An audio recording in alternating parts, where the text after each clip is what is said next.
বৌমা শাশুড়ির এই ঝগড়ার প্রধান কারণ হচ্ছে জেনারেশন গ্যাপ, ঠিক কিনা? শাশুড়ি এক জেনারেশনের আর বৌমা আরেক জেনারেশনের। শাশুড়ি ভাবে একরকম, বৌমা ভাবে আরেক রকম। শাশুড়ি চায় বউর উপর খবরদারি করতে, বউ চায় শাশুড়ির উপর খবরদারি করতে। এই ডমিনেটিং এর কারণে কিলাকিলি আছে না নাই? আহা, এটা ঠিক না। আমার শাশুড়ি মায়েরা যারা আছেন, প্রথমে শাশুড়ি দিয়ে শুরু করি। আমার মাইকের আওয়াজ যে ঘরগুলোতে যায়, আমার শাশুড়ি মাদেরকে বলবো, বউদের উপর অত্যাচার করবেন না।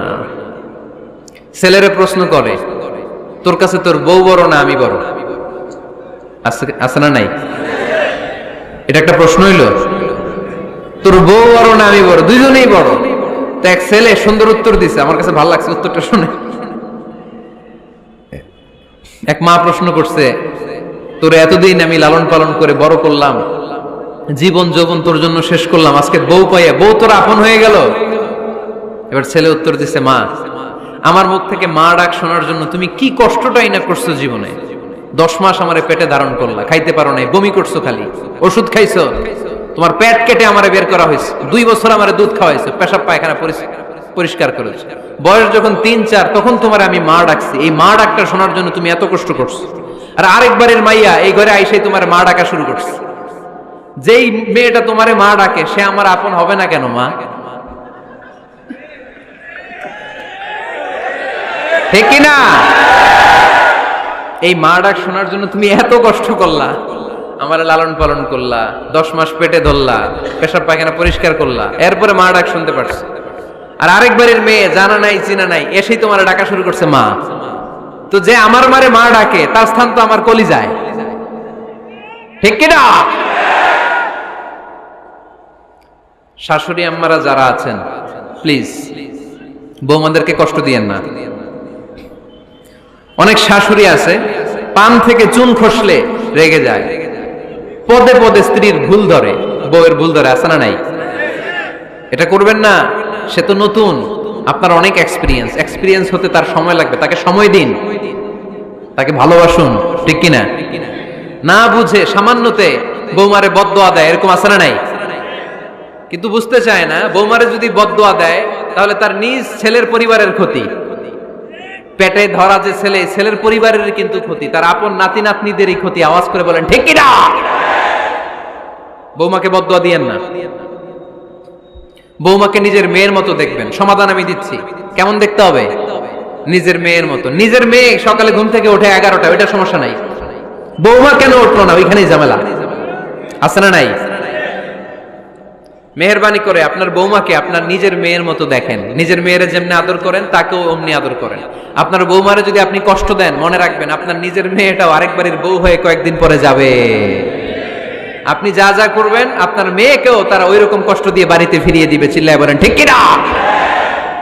খবরদার, টিট ফর ট্যাট, ইট্টি মারলে পাটকেলটি খেতে হয়। এজন্য শাশুড়ি আম্মা জানারা যারা আছেন, বৌমার সাথে খারাপ আচরণ করবেন না মেহেরবানি করে। তাকে আপনি কষ্ট দিলে আপনার নিজের মেয়েটাও আরেক বাড়ির বৌমা হবে, সেও ওই বাড়িতে এই কষ্টগুলো ভোগ করবে। এগুলো যখন আপনি শুনবেন তখন আপনার চোখ দিয়ে পানি পড়বে কি পড়বে না? পড়বে। এবার আসেন বৌমার কথা বলি। বৌমা যারা আছেন মেহেরবানি করে, বৌমা যারা আছেন মেহেরবানি করে আপনার শাশুড়ি আম্মাকে নিজের মায়ের জায়গায় রাখবেন। আপনার বাড়ি ছেড়ে নতুন বাড়িতে আসছেন, তো এটাই তো আপনার বাড়ি। আপনার মা রেখে দিয়ে নতুন মা পাইছেন, এটাই তো আপনার মা। তো ওনাকে মায়ের জায়গায় বসাতে আপনার সমস্যাটা কোথায়?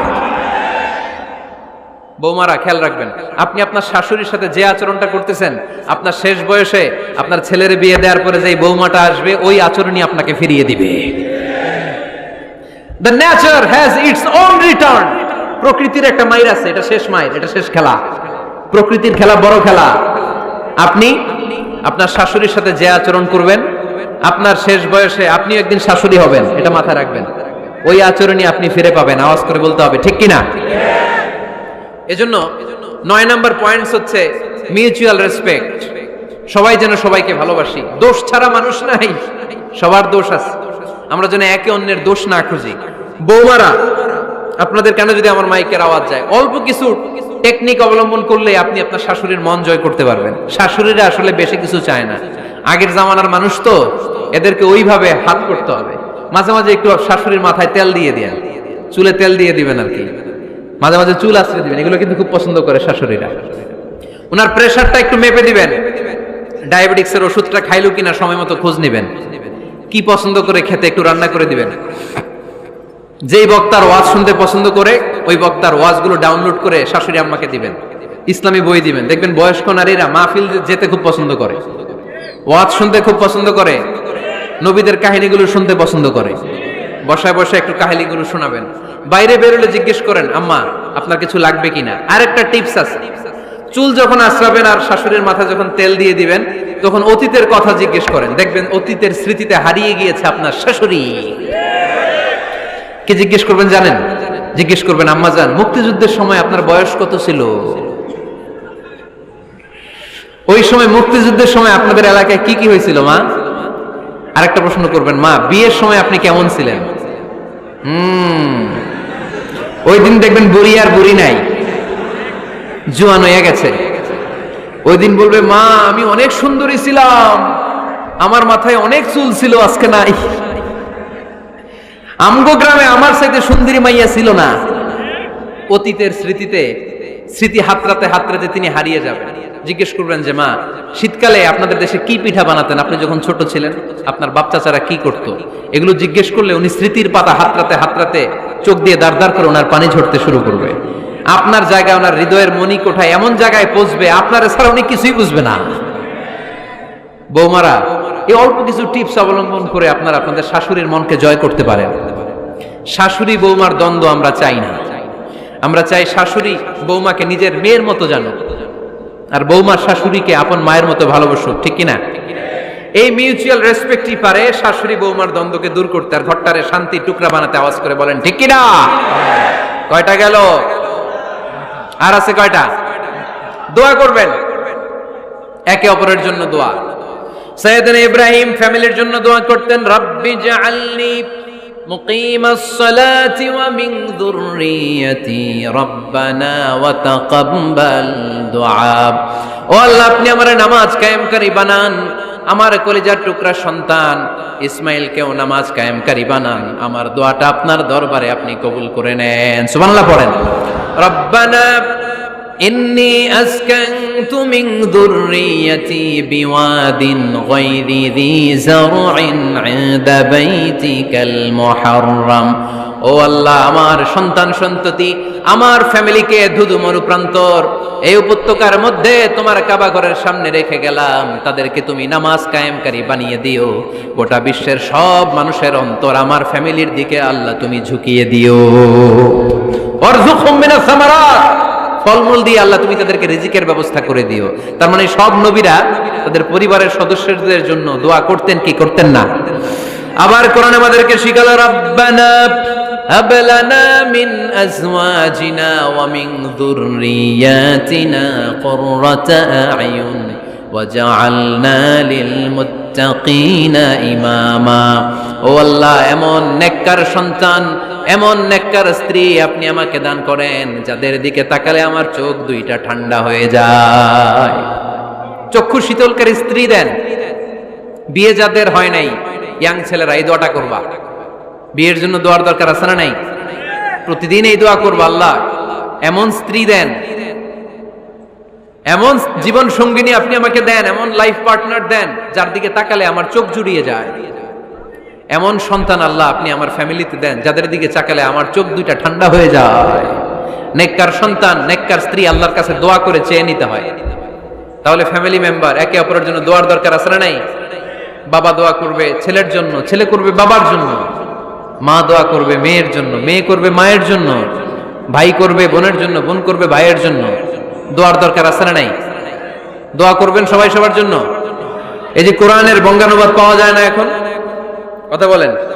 স্মার্টফোন আছে কার কার দেখি? হ্যাঁ, কারা কারা স্মার্ট দেখি? হাজার হাজার স্মার্ট, মাশাআল্লাহ। এই স্মার্টফোনের ভেতরে আল কোরআন নামে বাংলায় কোরআনের একটা অ্যাপস পাওয়া যায়। কথা বলেন, পাওয়া যায় কি যায় না? আজকে থেকে এই অ্যাপসটা ডাউনলোড করে প্রতিদিন 1 আয়াত 2 আয়াত 3 আয়াত করে পড়া শুরু করে দেন। বাঁচতে হলে পড়তে হবে, বাঁচতে হলে জানতে হবে, ঠিক কি না?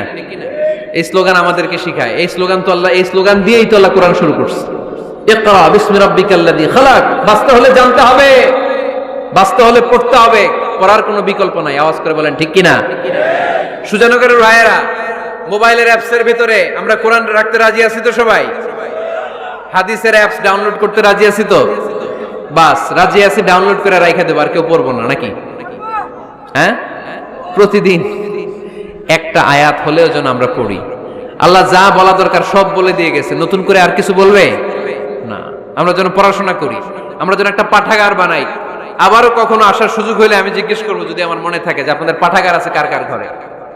সেদিন সবার হাত তুলতে হবে, এমনি পারা যাবে তো? আল্লাহ তুমি তৌফিক দাও।